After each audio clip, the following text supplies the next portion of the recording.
Section 1. You will hear a woman who has just moved into the area talking to a neighbour about problems she is having in her house. First, you have some time to look at questions 1 to 2.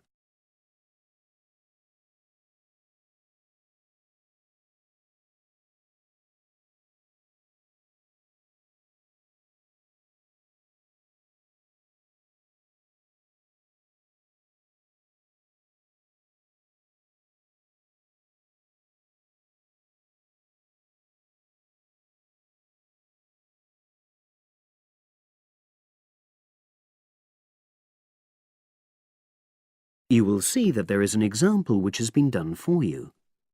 On this occasion only, the conversation relating to this will be played first. Oh, hi Ruth.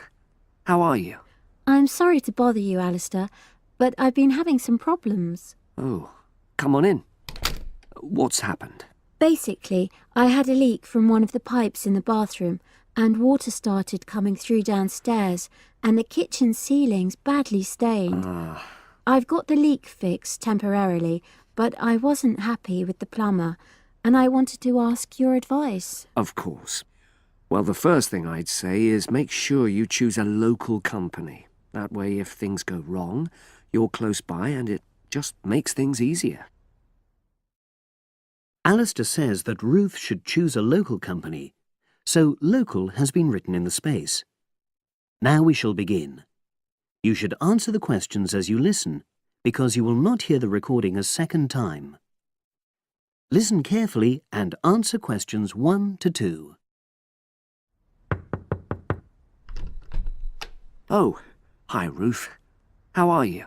I'm sorry to bother you, Alistair, but I've been having some problems. Oh, come on in. What's happened? Basically, I had a leak from one of the pipes in the bathroom, and water started coming through downstairs, and the kitchen ceiling's badly stained. I've got the leak fixed temporarily, but I wasn't happy with the plumber, and I wanted to ask your advice. Of course. Well, the first thing I'd say is make sure you choose a local company. That way, if things go wrong, you're close by and it just makes things easier. Let me write this down. Right. Yes. The plumber who fixed things yesterday was from quite far away, but I chose him because his advert said he did emergency repairs. Well, fair enough. You needed something in a hurry. But another piece of advice I'd give is try to avoid calling anybody on weekends. That'll really bump up the prices. Leave it till Monday if you can. Well, yes, I think I can do that, because the temporary fix should hold. And obviously I'll need the ceiling plastered and eventually redecorated. Yeah, sure. So who would you recommend? Is there a directory? Well, there's quite a good website covering this sort of work. It's www.plasdeco.com. Is that with a K? A C. PLASDECO.com. Got it. Well, I'll try and have a look at that. Yes, it gives price and quality comparisons. Oh, that'll be useful. But I find personal recommendations really helpful as well. You know, you can find out whether you can rely on the company. Well, I know a couple of reasonable plumbers and also some plasterers. Great. Before you hear the rest of the conversation, you have some time to look at questions 3 to 10.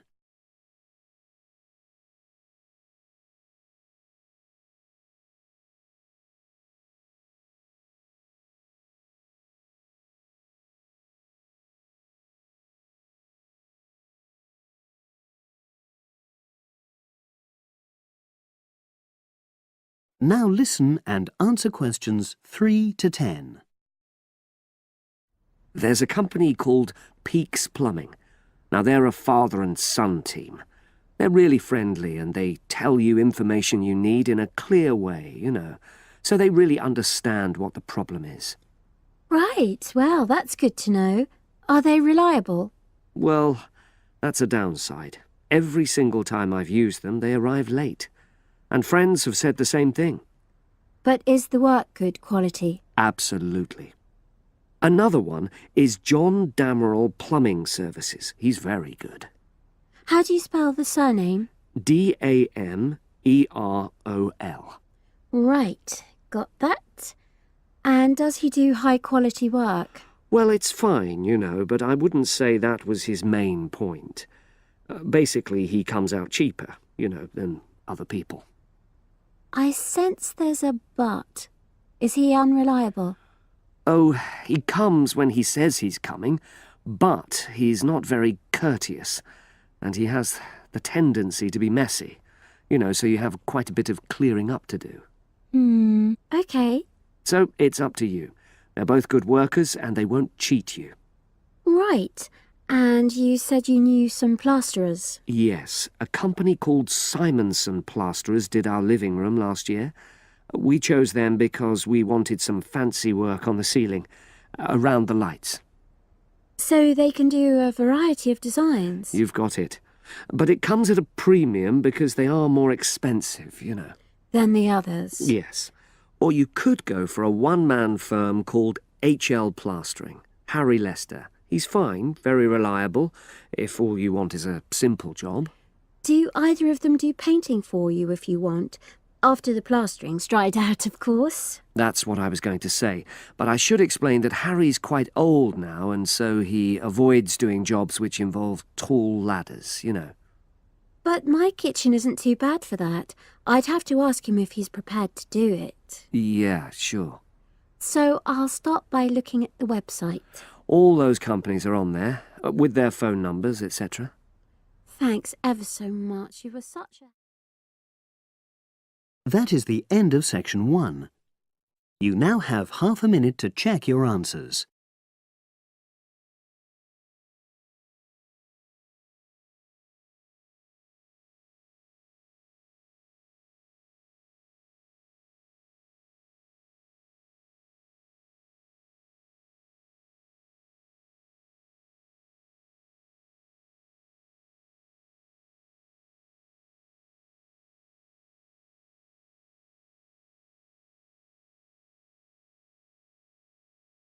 Now turn to section 2. Section 2.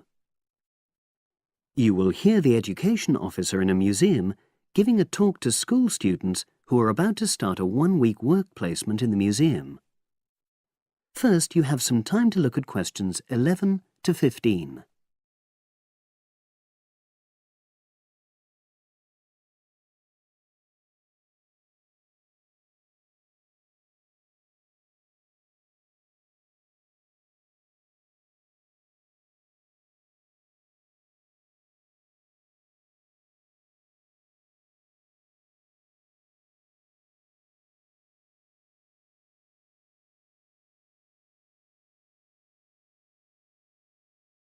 Now listen and answer questions 11 to 15. Good morning and welcome. We're really pleased that you're going to be joining us next week for your work placement. Now, each of you will already have met the member of museum staff assigned to supervise you. In this short talk today, I'll be giving you more general information which will be relevant to all 6 of you. Your normal working day is 9 to 5 p.m, but on Monday, because it's your first day, we'd like you to arrive at 8:45. Please note, though, that you'll finish at the usual time. A lot of you have been asking what you should wear for work. Well, you may have noticed that we're not exactly a formal institution, so you'd really be out of place if you wear smart attire like a suit. If you go out on a trip with us, then we'd like you to wear a museum cap. It has our logo on, and we feel it helps people recognise you. But on a day-to-day basis in the museum itself, we say put on your own casual clothing because you'll be doing lots of dusty, messy work. Now, we don't have an enormous number of rules, but work placement is an excellent preparation for the real world of work, and we expect you to be very punctual and reliable. If you're not well or there's been a hold-up, then what we ask you to do is ring the museum receptionist. He will be in the museum well ahead of opening time, and he'll inform your own personal supervisor in the museum. If you're away for more than one day, we'll inform your school tutor. They'll obviously need to make a note of your absence and follow up if necessary. But most of all, we hope you really enjoy yourselves during the placement. Students say they have a lot of fun, whether it's working with kids in our art workshops held every Monday, or, the most popular, when they go out on our outreach work to residential homes, recording elderly people's memories of school days for our oral history project. So, we hope you feel excited by the prospect of starting next week and well prepared. Your personal supervisor will be there to help you with our health and safety requirements when you start next week, and your supervisors will also brief you about the background to the museum, summarising all the huge amount of information on our website. In the next couple of days, it might be worthwhile if you get hold of evaluations and other notes made by students who've worked with us before. You can get a lot of pointers from them. Before you hear the rest of the conversation, you have some time to look at questions 16 to 20.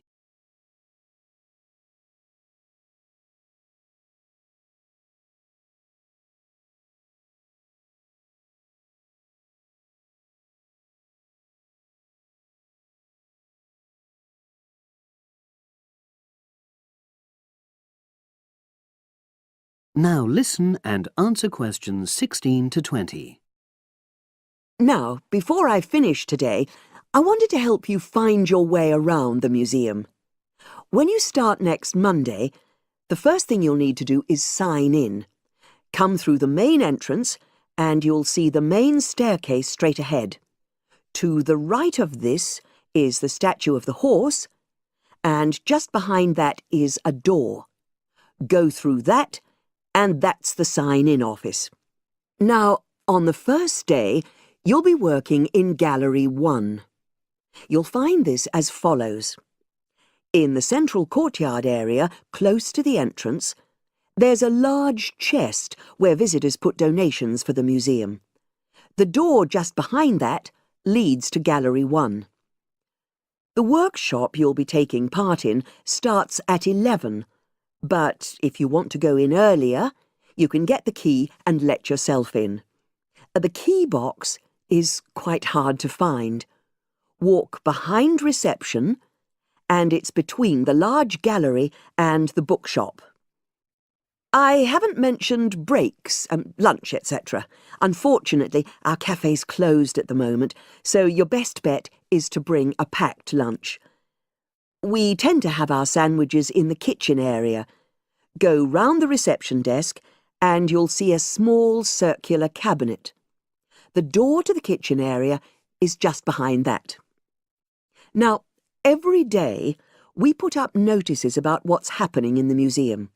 Your supervisor will brief you, but if you want to check up on details, look on our staff notice board. This is in the corner of the play area, at the back, on the wall of Gallery 3. If you have any questions, I'd be happy to help. That is the end of section 2. You now have half a minute to check your answers.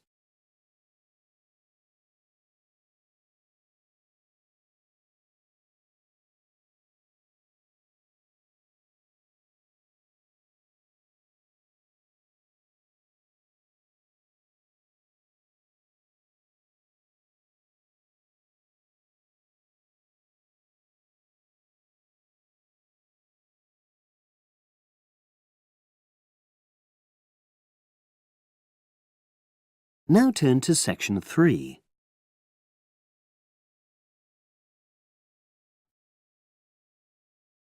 Section 3. You will hear a business studies student called Sam talking to his tutor about an IT project he is going to do for a local company called Turner's. First, you have some time to look at questions 21 to 26.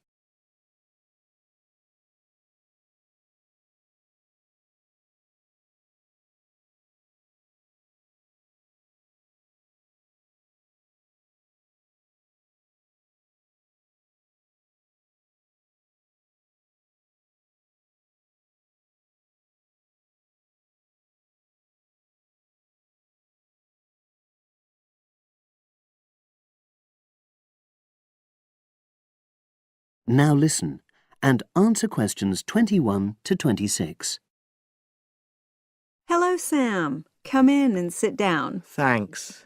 You're here to discuss your company-based IT project, aren't you? Yes, I've been to see the manager and he's given me a lot of ideas about projects that the company would find useful, but I wanted to ask your opinion about them before I choose one. Yes, that's fine. Now, this company's called Turner's, isn't it? That's right. It's a small engineering company. They make machine components for trade use. They're well established. They started in 1976, but they're a bit old-fashioned. Okay. And what kind of projects did Turner's suggest you could do for the company? Well, they want some improvements made to their customer database. The one that they've got at the moment isn't very useful in some ways. I had a quick look at it. That would be a very straightforward project, and it'd be simple enough to evaluate, but I don't think you'd get enough out of a project like that. You wouldn't learn anything new. Well, another project they suggested is to do with their online sales catalogue. At the moment, customers can look at their products, but they can't actually order them online, which must affect their competitiveness. But I said I thought it would take too long. It's quite a big task. You're right, it's too much for the time you've got. It's a pity, though. Then they want some help with their payroll system. At the moment, the way they calculate pay involves a lot of manual accounting. I suggested they could have a system where employees register electronically when they arrive and leave work, so the hours they do could be transferred automatically. I think you'd get a lot out of a project like that. It would extend your skills, but it wouldn't be too much to take on. A student did something similar a couple of years ago, but this is slightly different. Well, then they need help with their stock inventory. They do everything manually. Really? Yes, and it takes so much time. It's probably very inaccurate, too. An electronic inventory would probably be the biggest single benefit for the company. I'm surprised they haven't had it done before. I know. Then they wanted to improve their internal security. The manager had visited other companies where the staff use swipe cards to access various areas of the building. It sounded useful, but the trouble is I'm not really sure how to do it. Well, I think you're right in that assessment. At the moment, it's probably a bit beyond your level of knowledge. Is that all? Just one more. Customer service. They want to be able to collect feedback from their customers in a more systematic way. At the moment, it's a bit of a mess, and they probably lose business as a result. Would that involve you going to see customers at their own premises?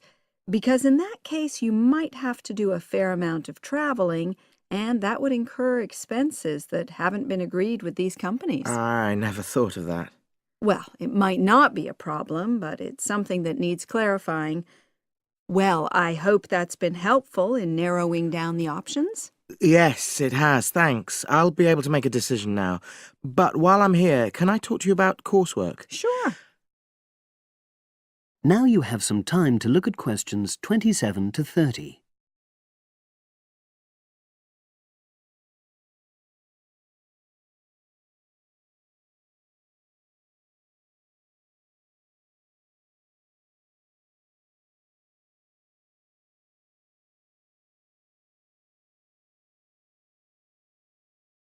Now listen and answer questions 27 to 30.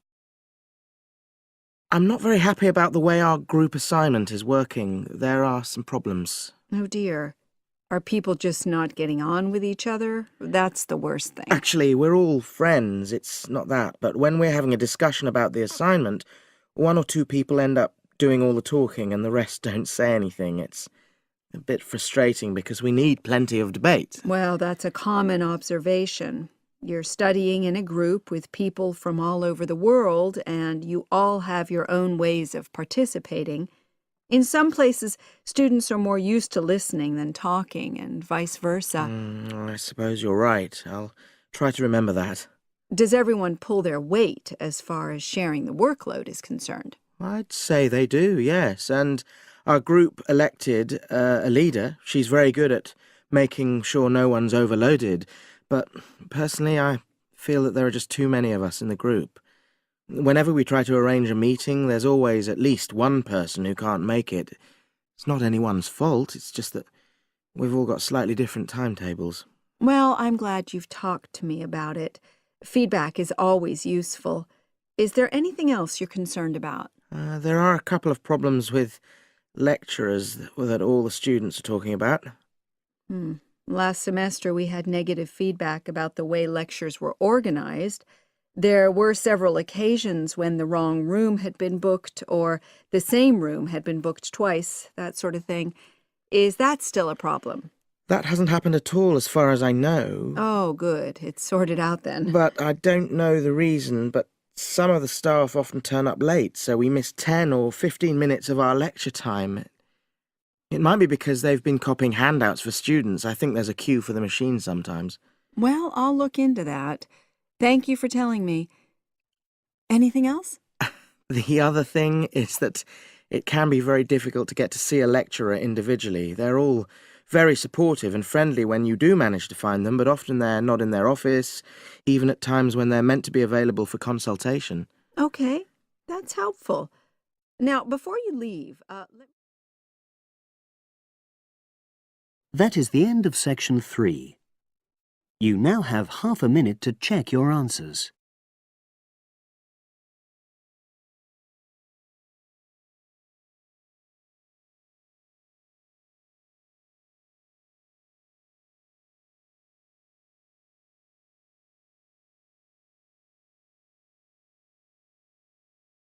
Now turn to section 4.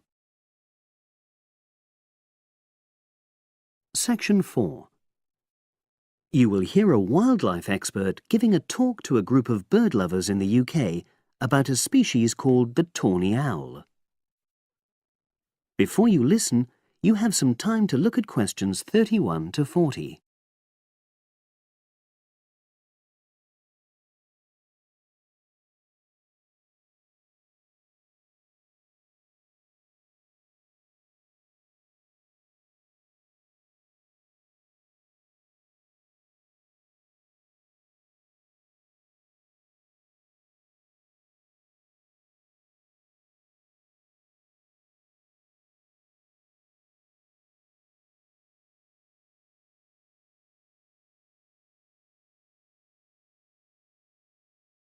Now listen and answer questions 31 to 40. Good evening, everyone. You're all likely to be familiar with pictures of the tawny owl. Because of all the owl species in the UK, it's actually the most common one. But the chances are that you're more likely to have heard one than actually seen one, as it's also strongly nocturnal. This means that it normally ventures out at night. So, what kind of habitat does the tawny owl prefer? Well, a survey carried out in the 1980s confirmed that this owl is most likely to be found in woodland. If you look at a map of tawny owl distribution across Britain, you'll only see gaps in the treeless marshy areas of eastern England and in some of the more upland parts of northwest Scotland. However, you can sometimes find populations of tawny owls in urban areas too, either in parks or in large gardens. The tawny owl shows some obvious adaptations to its natural habitat. For example, both its wings and its tail are short, which helps it to maneuver through the trees. Also, the bird's plumage is a mixture of brown and grey, and this provides suitable camouflage for when the owl perches up against a tree trunk. Then there are its large eyes. The tawny owl's visual capacities are considerably better than those of humans, and although it can't see in complete darkness, it's sufficiently well equipped to be able to navigate its way around woodland on all but the most overcast nights. Another factor that contributes to the tawny owl's success as a hunter is its excellent memory of the layout of different areas. If you combine this ability with the owl's strongly territorial and sedentary nature, most populations of tawny owl are sit-and-wait predators, you realise that it has a good opportunity to predict where prey might be found. Finally, as well as having large eyes, the owl's sense of hearing is excellent, and this helps it to locate potential prey as it sits on its perch.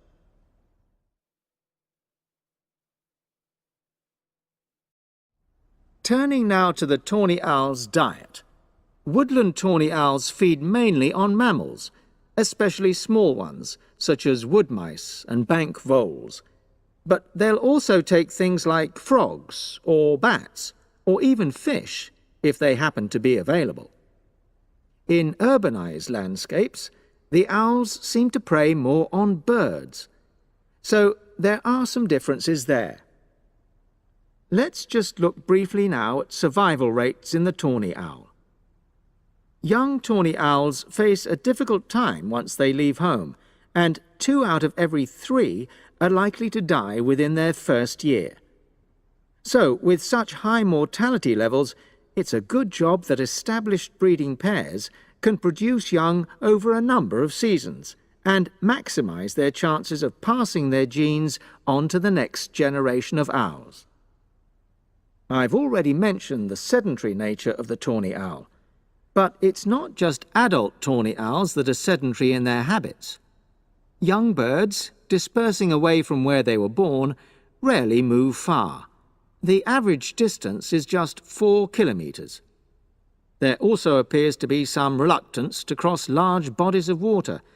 The owl is absent from many of the islands around our shores, with only occasional sightings in Ireland and the Isle of Wight off the south coast of England.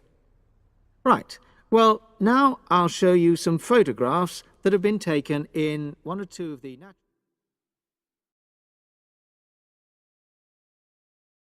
That is the end of section 4. You now have half a minute to check your answers.